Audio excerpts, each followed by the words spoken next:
विधानसभा क्षेत्र के सबसे मारूफ दिल्ली का मिल्ली समाजी तहरीक के मरकज 12 ईदगाह मदरसा के प्रांगण में और यहाँ से मेरे सभी हिंदू मुस्लिम भाइयों, बुजुर्गों, नौजवानों, अजीजों, किसान और मजदूर साथी और पत्रकारों और मेरी जिंदगी के लिए कोई अहम तरीन तारीखी फैसला है कि आप लोगों ने जिस मोहब्बत से हमें नवाजा है और मुझ पर जितना एतमाद किया है, शायद मेरी आने वाली नस्लें भी आपके इस एहसान अजीम का बदला नहीं चुका सकती हैं, जिसके लिए मैं आप सबसे सलाम करता हूं।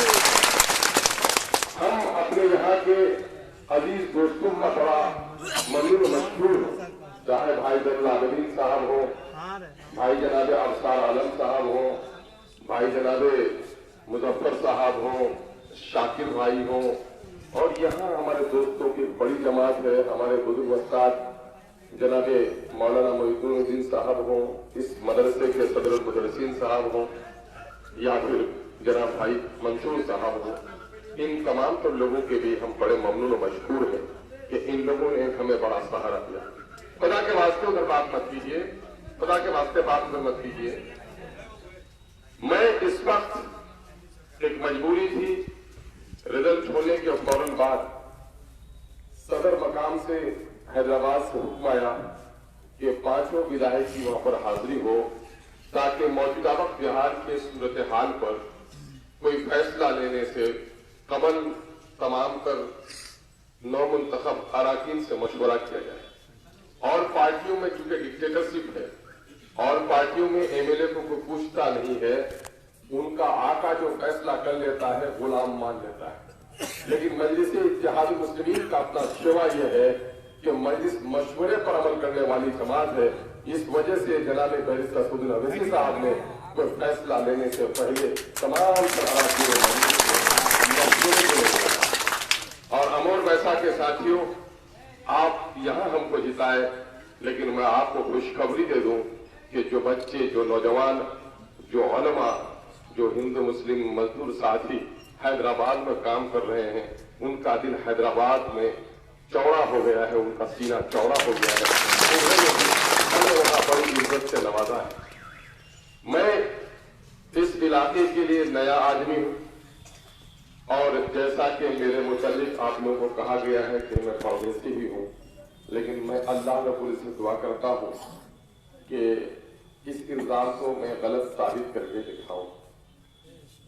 आप लोगों ने चूंकि पिछले दिनों तक आप लोग मुबारकबाद के मुस्तहिक हैं, जितनी मुबारकबादियां मुझे मुल्क भर से, मुल्क के मुख्तलिफ कोनों से मुबारकबादियां आ रही हैं, मैं नहीं समझता। मैं 3 बार एमएलए जीता था राजद में, पूरे सूबे से भी मुबारकबाद मुझे आया था, क्योंकि वहां यह रखा था कि राजद का एक एमएलए जीता है। लेकिन आज जब मजलिस इत्तेहादुल मुस्लिमीन के टिकट पर आपने हमको जिताया है, तो लोगों को, महरूम और मजलूम लोगों को, वंचित, शोषित और पीड़ित लोगों को एहसास हुआ है कि सिर्फ कोई एमएलए नहीं जीता है, बल्कि सीमांचल के दर्द की दवा, सीमांचल के पिछड़े वर्ग के निदान, सीमांचल के साथ हो रही नाइंसाफियों के खिलाफ लड़ने वाला हमारा कोई खादी जीता है। जब मैं यहाँ इलेक्शन लड़ने आया तो बहुत सारी बातें दोस्तों ने इस्तकबाल किया।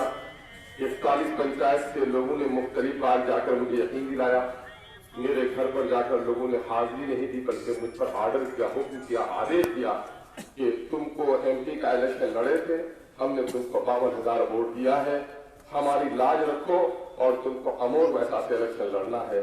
मैं कोचाधामन से भी इलेक्शन लड़ने, कहीं से भी इलेक्शन लड़ने का फैसला नहीं किया था। ये बड़प्पन है अमोर वैसा के लोगों को कि आपके घर का भी कोई बच्चा खड़ा होना चाहता है तो आपने उसकी नाअहली की उसे इजाजत नहीं दी, और आपने अपने पड़ोसी विधानसभा क्षेत्र से आपने संसद के उम्मीदवार को आपने आदेश दिया कि तुम आकर यहाँ इलेक्शन लड़ो। मुझे विश्वास नहीं हो रहा था कि ये बुला रहे हैं मुझे, मेरे साथ क्या हक लेंगे। फिर 4100 पंचायत के लोग एक साथ जमकर मेरे घर पर गए तो मेरे विश्वास में थोड़ा सा बल मिला। फिर भी मैंने समय लिया कि नहीं, आप मुझे न्योता दे रहे हैं।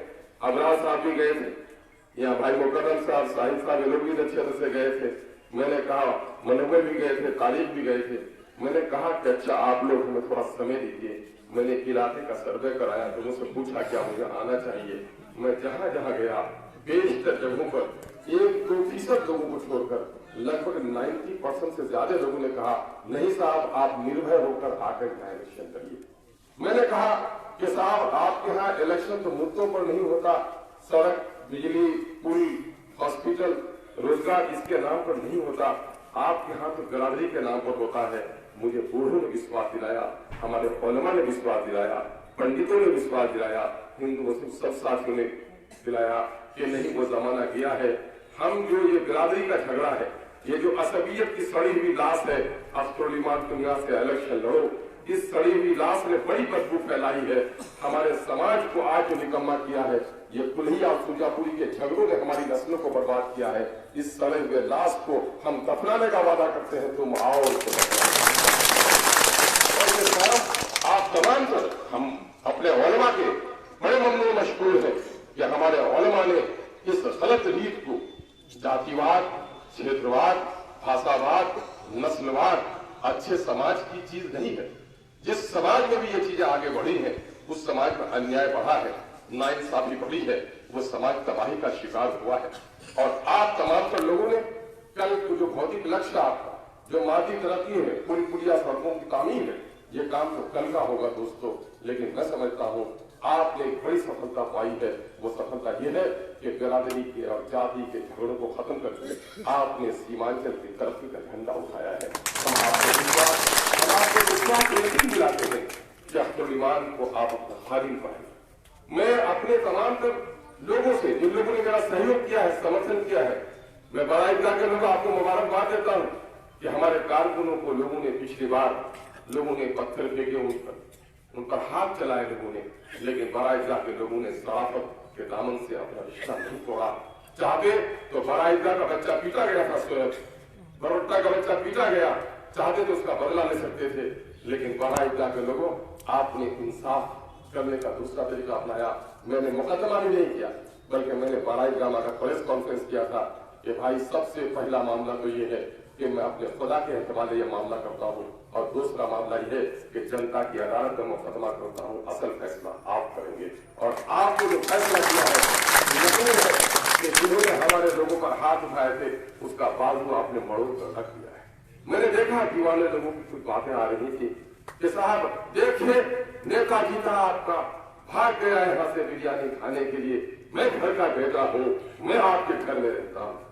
तो मैंने कहा भाई मेरे, आप लोग तो बिरादरी का इलेक्शन लड़े, किसी ने क्रांति के करीब का इलेक्शन लड़ा, किसी ने कस्बा के करीब का इलेक्शन लड़ा, और अख्तरुल ईमान साहब मैं समझता हूँ कि बहुत दिनों के बाद आपका पहला सेवक होगा जिसने किसी क्षेत्र का नहीं बल्कि 4100 पंचायत का इलेक्शन लड़ने का काम किया है। और अख्तरुल ईमान को रोहता में भी पाएंगे, पैसा में भी पाएंगे, सिलसी में भी पाएंगे, अख्तरुल ईमान को अल्हान और टीआर 12 में भी पाएंगे। हम क्षेत्रवाद का नारा देने नहीं है, बल्कि समान विचारधारा के साथ समान विकास, समान न्याय और समान प्रेम को स्थापित करने के लिए पाए। मैं मजाहिर कहूंगा, कहने की तो बहुत सारी बातें ऐसी कही है जो लोग बाबरी मस्जिद के तोड़ने वालों से उसका हाथ मिला हुआ, जिन लोगों ने कुरान पर पाबंदी लगाने वालों के साथ हाथ मिलाया, वो नापाक लोगों को ये बोलने की हलाकत कहां से आ गई? जिसने गुजरात की माओ बहनों की लुटी हुई इज्जत और खून जिसके हाथ में लगा हुआ हो, वो बाराइका के लोगों को सबक सिखाएगा कि बाराइका का बेटा हो। मैं समझता हूँ शरीफ आदमी को अपने शरीफ बेटे पर फख्र होता है और नाअहल बेटों पर रंज होता है, बल्कि घर से निकल जाता है तो शरीफ आदमी का घर का बेटा हो, घर में रहता हो। हाँ, लंगड़ा लूला घड़ी में पड़ा रहता है, जो बेटा कमाओ होता है वो परदेश जाकर अपने घर को संभालने का काम करता है ना। अगर बेटी नहीं झगड़ालू हो, तलाक बन जाए और मैके में आगे रहे तो कह के नहीं मैं माँ बाप का बड़ा वफादार हूँ, मैं मैके में रहता हूँ, मैं ससुराल में जाती हूँ, तो बेटी काम की नहीं है, खानदान का नाम बदनाम कराती है हमारे लोगों को या अखबार वाले लोग। ये नियम है कि सरकारी संस्थान में जो भी काम करता हो सरकारी नियमों का पालन करना पड़ेगा। किरासन की दुकान हो, डीलर हो, आंगनबाड़ी हो, स्कूल हो, हॉस्पिटल हो, वो किसी के बाप की मीरास नहीं है। अगर पेट्रोल तो उसको मिला है, उसकी मीरास नहीं है। जो पेट्रोलियम के वसूल जवाबी थे मंत्रालय के, उसको फॉलो करना, सरकारी नियम को फॉलो करना जिम्मेदारी देखकर तेल नहीं दिया, पार्टी पूछकर तेल नहीं दिया। मैं बताता हूँ नौजवानों, आपको मालूम नहीं अपनी शक्ति। कहीं भी किसी पेट्रोल पंप पर अगर आप गए हो वहां पर, अगर आपको शौच की जरूरत है, पेट्रोल खला जाने की जरूरत है, उसकी जिम्मेदारी है कि वहां पेट्रोल खला की चाबी आपको दे। और आपकी यह भी जिम्मेदारी है कि अगर वो तेल नहीं देता है तो उससे कहिए कि शिकायत का रजिस्टर तुम हमको दो, हम उसमें शिकायत लिखेंगे कि हम फलानी पार्टी के हैं इसलिए तुमने हमको तेल नहीं दिया। और देखो आज से देखो, मैं कह देता हूं, वहां मोबाइल लेकर के जाओ और फोटो भी लो, और वो कहे कि तेल तुमको नहीं देंगे, उनसे कोई लड़ना झगड़ना नहीं है। उनसे पूछ लो कि भाई आपका अगर शिकायत पेट्रोल को दीजिएगा तो हमको दे दीजिए, वह नहीं न भी दे तो उसको उलझना नहीं है आपको। मैं उसका इलाज कराऊंगा और मैं उस डिपार्टमेंट को, जिस डिपार्टमेंट से उसको देखा जाता है, चाहे वो इंडियन का है, किसका है, एचपी का है, मैं एचपी के मैनेजर को खबर करवाता हूँ कि कैसे आपको तेल नहीं देता है। टीकू किसी के बाप की मीरास नहीं है, जनता का सेवक है। मेरे भाइयों, मैं आज आपसे ऐलान करना चाहता हूँ, मैं अपने कारकुनों से एक बात कहूंगा कि देखिए इलेक्शन का जमाना था, आप इलेक्शन जीतने के लिए सब कुछ कर रहे थे, लेकिन जब सड़क पर फल आ जाता है उसकी टेहनियां टूट जाती है। अब आपको इलेक्शन का मिजाज नहीं बनाना है, हम इलेक्शन नहीं जीते हैं अभी, ये तो अवसर हमको मिला, ये मौका हमको मिला। अगर आप हमारे शुभचिंतक हैं, आप हमारे हिमायती हैं, आप हमारे शहदाई हैं, आप बैरिस्टर असदुद्दीन ओवैसी साहब की क़यादत पर भरोसा करते हो, तो मैं आपसे गुजारिश करूंगा कि आप इलेक्शन अभी नहीं जीते हैं, ये मौका जनता ने आपको दिया है, आपको अवसर मिला है। आप उस दिन जीतेंगे जिस दिन यहाँ की समस्याओं के समाधान और यहाँ के जनता के दिलों की जो उम्मीदें थी, उन उम्मीदों पर जब आप पूरा उतर जाएंगे तो उस दिन समझेंगे कि हम जीत गए हैं। आज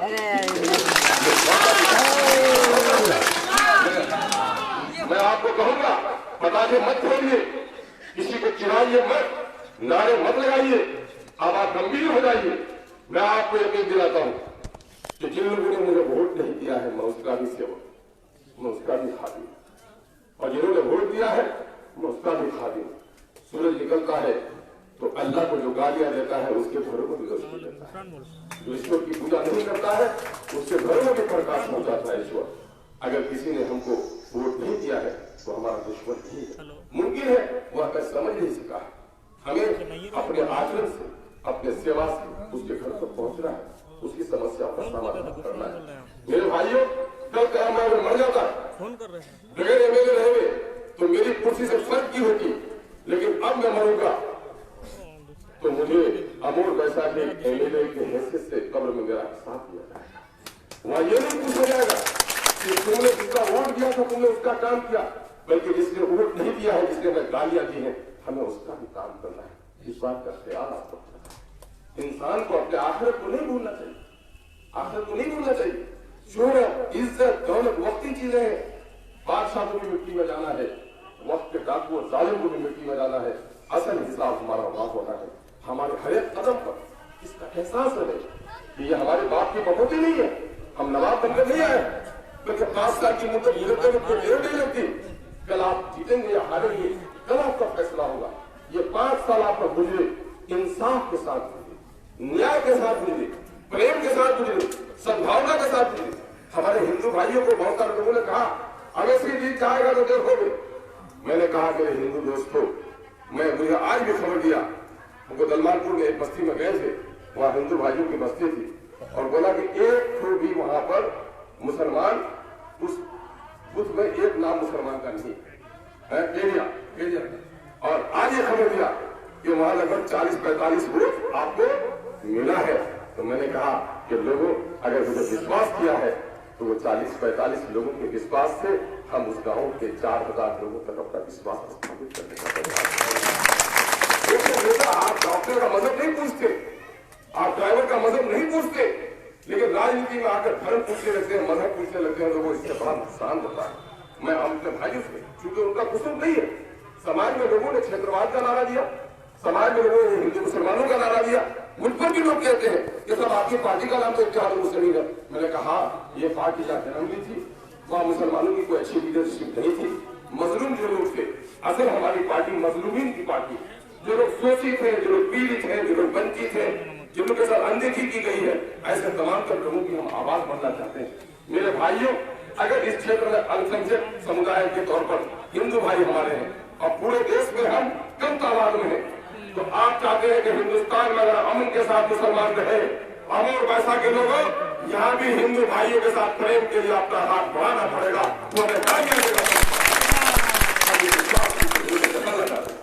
मैं अपने सहयोगियों से कहना चाहता हूँ कि आपने अगर मेरे काम किया है, रात रात सब गाड़ियां चलाई है, माओ ने दुआएं दी है, दोपहर का खाना आप 3 किलो नहीं खाया है, और कल कहिएगा कि नहीं साहब इससे कोई दुश्मनी है और वो सही पर भी हो, अगर कहिएगा कि नहीं साहब उसके खिलाफ आप निकापड़ी कीजिए, तो अब तो विमान मर जाना पसंद करेगा।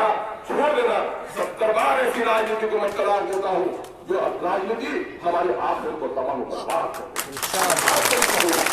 मैं आपसे भी कहूंगा, मेरा दुश्मन अगर सच्चाई पर होगा, मैं उसके साथ इंसाफ करूंगा। मेरे साथ 30 दिन क्या 5 साल तक जिन लोगों ने काम किया है, अगर वो गलत करेगा तो ऐसे भाइयों से मैं माफी चाहता हूँ कि मुझसे किसी मदद की उम्मीद मत रखिएगा, मुझसे किसी मदद की उम्मीद मत रखिएगा। आइए हम इन दिनों को भुला दें। कल किसने क्या किया है, हम नफरत को भुला दें, हम मोहब्बत का पैगाम लेकर उठे। आप ये नहीं देखें कि उसने हमें वोट नहीं दिया, आप ये नहीं देखें कि उसने हमको गालियां दी, ये नहीं देखें कि खुद में उसने हमारे साथ ऐसा किया था। आज से आप उठिए और सबको गले लगाने का काम कीजिए। हमारे ऊपर बड़ी जिम्मेदारी है। अगर आप हमारे कारकुन हैं, अगर हमारे दोस्त हैं, तो हमारा सहयोग कीजिए, क्योंकि मेरी राजनीति इज्जत शोहरत और दौलत के लिए नहीं है, बल्कि राजनीति और सियासत को मैंने खिदमत का मैदान समझा है और इंसानी खिदमत इबादत है। हम अपनी इबादतों में गलत चीजों को दाखिल होने नहीं देंगे। हिंदू मुस्लिम सबका हम एक समान आदर और प्रेम करेंगे। हम आपसे कहेंगे कि एक फर्द से समाज बदल नहीं सकता। मौलाना अगर आ जाए, हरम शरीफ के मौलाना आ जाए, वो तन्हा दिमाग की नमाज पढ़े तो जमात नहीं होगी। मुक्तदी का भी साथ देना इमाम को जरूरी है। अगर आपने मुझे इमाम बनाया है सियासत का, तो मैं आपसे भी गुजारिश करूंगा कि मौजूदा वक्त हिंदुस्तान में जो सियासत चल रही है वो बेईमानों के हाथों में, फिरका परस्तों के हाथों में है, अक्रमा परस्तों के हाथों में है, जिसके सामने अपना परिवार है, जिसके सामने अपना भौतिक लक्ष्य है, जिसके सामने में दौलत है, जिसके सामने में इज्जत है, जिसके सामने में शोहरत है, वो नहीं चाहता कि इंसाफ करे। इसलिए आप ये मत समझिए कि सिर्फ आपने हमको जिता दिया है तो मैं आसमान के तारे नोच कर ला दूंगा। आप कहिएगा कि नहीं बेटा तुमको पढ़ा के आलिम को बना दिया, हम नमाज पढ़ने कहा जाएंगे, तुम ही पढ़ो नमाज।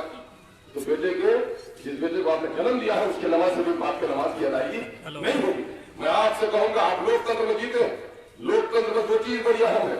एक है तादाद, जिससे आप जीत सकते हैं, और तादाद हो जाए जिता दिया, तो दूसरी चीज है आवाज, जिसके जरिए से अपने हाथ की आवाज पहुंचा सकते हैं। आपने तादाद का इस्तेमाल किया, आपकी आवाज नहीं उठ सकी। आपको ईमान आपको विश्वास दिलाता है कि तादाद अगर हमारे साथ है तो असेंबली में आपके खादिम की आवाज किसी के बाप की मजाल नहीं। हमारे दिमाग में नहीं था। लोगों ने कहा अच्छा ठीक आया है, जमाने को जब्त कराने से कोटा दमन के लोगों ने इसे निकाल दिया है। मेरे भाइयों को दमन के लोगों ने 30 पंचायत में 800,000 वोट दिया, और आज देखा आपने कि मैं कोटा दमन में नहीं लड़ा, मेरा एक सहयोग था, तो वैसे नेताओं को गलियों तक पहुंचा देने का काम किया। और आपको ईमान को दुआएं दीजिए कि आप यहाँ वो खादिम आया है जिसकी सरपरस्ती में बिहार में 5 लोग, आस पड़ोस में 5 लोग एमएलए बन चुके हैं। किसी मैयत को उठाने के लिए 4 ही कंधा काफी है, हम लोग तो 5-5 है। कोई कुलाल से कब्र भी खोदेंगे और 5 आदमी इन बेईमानों को दफनाने का भी काम करेंगे। हम आपको विश्वास दिलाते हैं कि सीमांचल की जो समस्या है, बाढ़ का मसला है, कटाव का मसला है, विस्थापितों की समस्या है, सड़कों का मसला है, इन तमाम चीजों को लेकर हम असेंबली में आवाज उठाएंगे। अगर असेंबली में हमारी बात नहीं सुनी गई तो जनता को जब भी शक्ति की कमजोरी होती है, बच्चा तादाद में खेलते हुए पिट जाता है तो मां के गोद में दौड़ता है, और जनता जब सदन में कमजोर हो जाता है तो अपनी नेता जब सदन में कमजोर हो जाता है तो अपनी जनता के पास शक्ति प्राप्त करने लग जाता है। हम आपके पास आएंगे और आपको ये बताएंगे हमने असेंबली में ये बातें रखी, लेकिन इन लोगों ने हमारी बात नहीं सुनी। उस वक्त फिर अब तो ईमान असेंबली का मेंबर नहीं होगा, उस वक्त चाहे तो नेशनल हाईवे जाम करना पड़े या दफ्तरों में ताला लगाना पड़े, अब तो ईमान उस काम के लिए तैयार है। आपको अधिकार मिलने वाला नहीं। बहुत बड़ी नाइंसाफी आपके साथ हुई, बहुत बड़ी नाइंसाफी, ऐसी वजह नाइंसाफी हुई है। सैलाब से सबसे कमाई अमर पैसा में है, लेकिन अमर पैसा को बाढ़ पीड़ित पे घोषणा नहीं हुई उसकी। जिस क्षेत्र का बाढ़ पीड़ित घोषणा हो जाता है उसके लिए अलग से सड़क पुल बनाने का, विस्थापितों को बसाने का पैसा मिलता है, लेकिन आपकी अनदेखी हुई है। इस अनदेखी के लिए आपको और हमको मिलकर लड़ना पड़ेगा। हम एक बार जहां मैंने अपने कारकुनों से, अपने शहदाइयों से ये गुजारिश की है कि आप दूसरों को दुश्मन न समझे बल्कि दोस्त बनाकर आगे कदम बढ़ाएं। सिकंदर से किसी ने पूछा था, मेरे कारकुनों MIM के शहदाइयों, अगर आप असदुल अवैसी साहब से प्रेम करते हैं तो आपको याद रखना होगा, सिकंदर से किसी ने पूछा था, सिकंदर तुम्हारी कामयाबी का राज क्या है? तो सिकंदर ने कहा, मैंने अपने दोस्तों को बिछड़ने नहीं दिया और मैंने अपने दुश्मनों को दोस्त बनाने का काम किया। अपने दुश्मनों को, जान के दुश्मन तो है नहीं, पार्टी के तौर पर विचारधारा में कोई दिक्कत है, आइए उनको करीब करिए और हम और आप मिलकर एक नई सुबह का आगाज कीजिए। और अमर वैसा, अगर मैं पार्टी का अध्यक्ष हूं तो अमर वैसा को अपने सामाजिक सौहार्द के तनाव में भी, विकास की लड़ाई में भी वो काम हम करेंगे, लेकिन सामाजिक सौहार्द बनाने में आप हमारा सहयोग कीजिए ताकि हमारा विधानसभा क्षेत्र पूरे बिहार में सौहार्द के मामले में, शांति के मामले में, भाईचारे के मामले में अव्वलीन जगह पर आए। और जब फिर कचरा फेंकने वाली बुढ़िया को मालूम हो जाए कि तू ही मोहम्मद है तो कैसे निपटा लेने की कोशिश करें। आइए हम ऐसा काम करें हिंदू मुस्लिम सब समाज के लिए कि कल को हमें लोग अनेली नहीं समझे बल्कि अपना समझे। हम एक बार फिर, मैंने कहा था उस दिन, क्योंकि रात को 11 बजे हम लोग को परवाना मिला, रात को पहुंचे, अमोर में भी हाजिरी दे दिए, रोटा वैसा में भी हाजिरी दे दिए, लेकिन उसी दिन मैंने कह दिया था कि मैं जाता हूं, अभी फोन आया है अवैसी साहब का, शायद हम लोग को हैदराबाद निकल जाना पड़ा। मैं हैदराबाद से लौटूंगा तो सबसे पहला प्रोग्राम, क्योंकि सुरजापुरी का आप हमें समझते ही हैं, लेकिन सुरजापुरी समझने के बावजूद भी गुलैया भाइयों ने जिस मोहब्बत का, जिस एतबार का इजहार किया है, लोगों के पास अल्फाज नहीं है कि मैं आपका शुक्रिया। उन्होंने कहा था कि हाजी मुजफ्फर हुसैन साहब की रूह समझती होगी, माल और दौलत का हकदार बन सकता है, क्योंकि तू इस वक्त फिरका परस्तों के साथ बैठा है, मस्जिद तोड़ने वालों के साथ बैठा है, कुरान पर पाबंदी लगाने वालों के साथ बैठा है, हिंदू और मुसलमानों के साथ नफरत पैदा करने वालों के साथ बैठा है। तो मुजफ्फर हुसैन का वोट भी बेटा सवा दफर तुमको नहीं मिल पाएगा। यकीन है कि वो बात आप लोगों ने कबूल नहीं की, बल्कि ये आपका फैसला था जिसका ऐलान हमने किया था, और आपने उसके पंचायत में भी सबक पढ़ा दिया कि नाखलफ बेटा माल का हकदार बन सकता है, वोट का हकदार नहीं बन सकता है। ये काम हम आपको दिल को मुबारकबाद देते हैं। और मैं आपके दरमियान का, भले ही आप मुझे ताकतवर समझें, मैं कमजोर इंसान हूं, जो समाज का जालिम होगा मैं उसके खिलाफ ताकतवर हूं। समाज के महरूम और मायूस लोगों के लिए मैं उसका साथी हूं। मेरी गलती कभी हो मुझे फोन करके टोकिए, और अगर मौका मिले तो कभी महफिल में आऊं तो जो आदाब महफिल है उसके मुताबिक हमें इशारा कीजिए। जो लोग हमें टोकते हैं हम उसे अपना मेहरबान समझते हैं। अस्सलाम वालेकुम।